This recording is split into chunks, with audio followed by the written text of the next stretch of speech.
Hello students, welcome to परमम class. आज हम पढ़ेंगे conservation theorem for a system of a particle. इससे पहले भी हम कंजर्वेशन थ्योरम पढ़ चुके हैं, लेकिन वो हमने एक पार्टिकल के लिए पढ़ी है। अब हम पढ़ रहे हैं सिस्टम ऑफ अ पार्टिकल के लिए।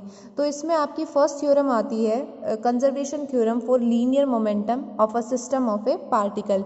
इसके अंदर ये क्या कहता है कि अगर एक सिस्टम ऑफ पार्टिकल के ऊपर हम सभी एक्सटर्नल फोर्सेस के सम अप्लाई कर रहे हैं और वो किसके इक्वल है, जीरो के इक्वल, तो जो लीनियर मोमेंटम है वो भी किसके इक्वल होगा, जीरो के इक्वल होगा। दोबारा सुनो इस स्टेटमेंट को, क्या कह रहा है, अगर एक सिस्टम ऑफ पार्टिकल के ऊपर हमने सभी एक्सटर्नल फोर्सेस का सम अप्लाई किया और वो किसके इक्वल है, जीरो के इक्वल, तो जो लीनियर मोमेंटम है वो किसके इक्वल रहेगा, कांस्टेंट और कंजर्व के इक्वल।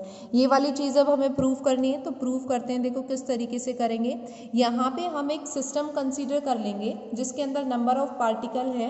हमने कंसीडर किया कि उस सिस्टम के अंदर ith पार्टिकल है, तो जो टोटल फोर्स उस सिस्टम के ऊपर एक्ट होगा उसको हम इस तरीके से लिखेंगे, F फॉर ith पार्टिकल। यहाँ पे आ जाएगा Fi4, ये एक्सटर्नल फोर्स को रिप्रेजेंट कर रहा है। यहाँ पे हम यूज करेंगे summation I equals to 1 and J not equals to I, nth particle तक ये चलेगा। यहाँ फोर्स आ जाएगा आई जे वैक्टर। ठीक है, ये जो है ये रिप्रेजेंट कर रहा है एक्सटर्नल फोर्स को और ये रिप्रेजेंट करना है इंटरनल फोर्स को। अब हम इक्वेशन लिखेंगे फॉर ith पार्टिकल, तो यहाँ पे लिखना है आपको फॉर ith पार्टिकल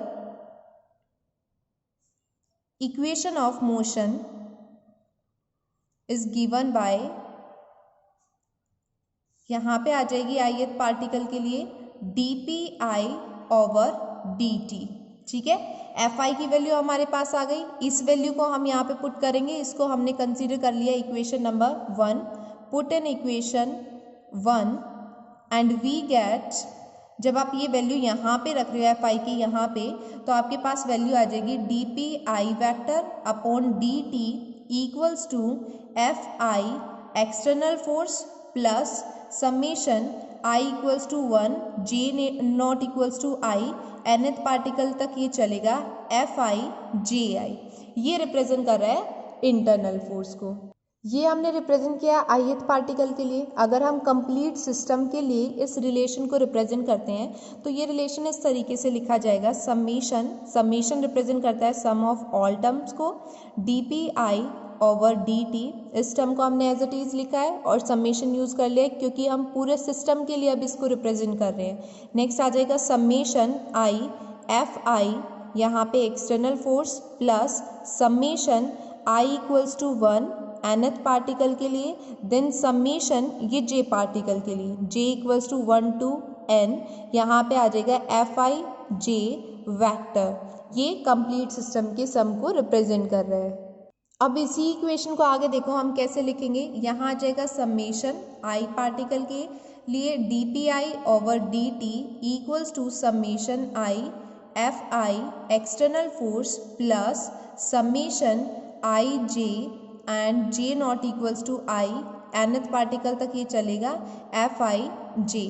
देखो यहाँ पे हमने क्या किया था, दो समेशन लिए थे। पहले हमने I पार्टिकल के लिए लिया, फिर हमने क्या किया, J पार्टिकल के लिए लिया। हम क्या कर रहे हैं इस स्टेप के अंदर, दोनों समेशन को कंबाइन करके यूज कर रहे हैं। आप ब्रैकेट में लिख के दिखा सकते हो। अगर हम इस तरीके से ले रहे हैं समेशन I J, तो ये स्टैंड करेंगे किसके लिए, summation of I and summation of J को। तो इन दोनों को हमने यहाँ पे कंबाइन करके लिख दिया है। अब देखो इसमें आगे ये किसको रिप्रेजेंट कर रहा है, एक्सटर्नल फोर्स को जो सिस्टम के ऊपर अप्लाई हो रहा है, और ये किसको रिप्रेजेंट कर रहा है, इंटरनल फोर्स को। ठीक है, और इंटरनल फोर्स किसकी वजह से हो रहा है, जब I पार्टिकल का इंटरेक्शन किसके साथ हो रहा है, J पार्टिकल के साथ, या फिर जो सिस्टम के अंदर अदर पार्टिकल हैं उनके साथ जब इसका इंटरेक्शन हो रहा है, तो हमारे पास इंटरनल फोर्स जो है वो ये आ जाएगा। अब हम यहाँ पे यूज करेंगे Newton's third law. Newton's third law के अंदर क्या कहा है, इक्वल एंड अपोजिट रिएक्शन होता है। तो मैथमेटिकली जब आप इस चीज को लिखोगे तो इस तरीके से आ जाएगा, Fij vector equals to minus Fj I vector. अगर हम इन दोनों का सम लिखते हैं, इसको इस तरीके से लिखते हैं, Fij vector plus Fji vector, तो ये किसके इक्वल आ जाएगा, जीरो के इक्वल। तो इसका मतलब समेशन Ij F Fij का जो इंट्रैक्शन है फोर्स का वो किसके इक्वल आएगा, 0 के इक्वल। तो उसको हम कैसे रीड करेंगे कि जो जितने भी इंटरनल फोर्स हैं सिस्टम ऑफ पार्टिकल के ऊपर उन सभी का सम किसके इक्वल आ रहा है, 0 के इक्वल। ये इक्वेशन हमारे पास आ जाएगी। अब इस वैल्यू को हम सेकेंड इक्वेशन के अंदर पुट कर देंगे, put in equation 2 and we get, इसको हमें इस तरीके से लिखना है, जब आप ये वैल्यू यहाँ पुट कर रहे हो तो जो एक्सटर्नल फोर्स है वो किसके इक्वल आ जाएगा, dpi ओवर dt के इक्वल।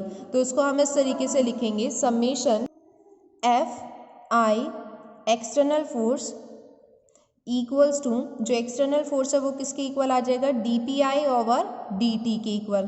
तो इसको नेक्स्ट स्टेप में हम इस तरीके से लिख सकते हैं, d ओवर dt समेशन, यहाँ पे हम किसका यूज़ करेंगे, मोमेंटम के लिए, ठीक है। नेक्स्ट स्टेप में इसको हम इस तरीके से लिख सकते हैं, समेशन, ये इसके इक्वल चल रहा है, fi एक्सटर्नल फोर्स, यहाँ पे क्या आ जाएगा, dp ओवर dt। ये p जो है वो किसको रिप्रेजेंट कर रहा है, मोमेंटम को। जब हम इसको pi की फॉर्म के अंदर लिख रहे हैं तो यहाँ पे ये ith पार्टिकल के लिए, और जब हमने इसको कैपिटल फॉर्म के अंदर लिखा है तो ये रिप्रेजेंट कर रहा है total momentum of the system को। अगर हम कोई भी एक्सटर्नल फोर्स अप्लाई नहीं कर रहे हैं सिस्टम ऑफ पार्टिकल के ऊपर तो ये जो एक्सटर्नल फोर्स है वो किसके इक्वल आ जाएगा, 0 के इक्वल। तो उसको हम इस तरीके से लिखेंगे, if no external force is acting on system of particle,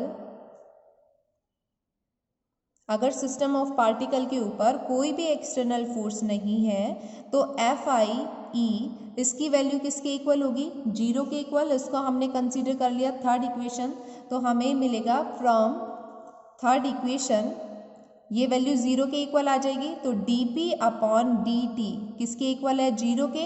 ये 0 के इक्वल है तो इसका मतलब जो मोमेंटम है वो किसके इक्वल आएगा, कांस्टेंट के।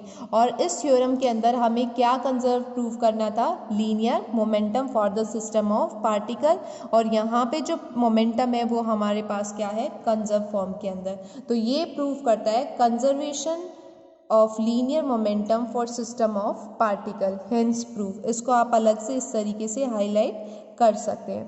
अगर आपको कोई प्रॉब्लम है, कोई डाउट है, कुछ नहीं समझ आया तो आप कमेंट बॉक्स में लिख सकते हैं। Thank you for watching my video.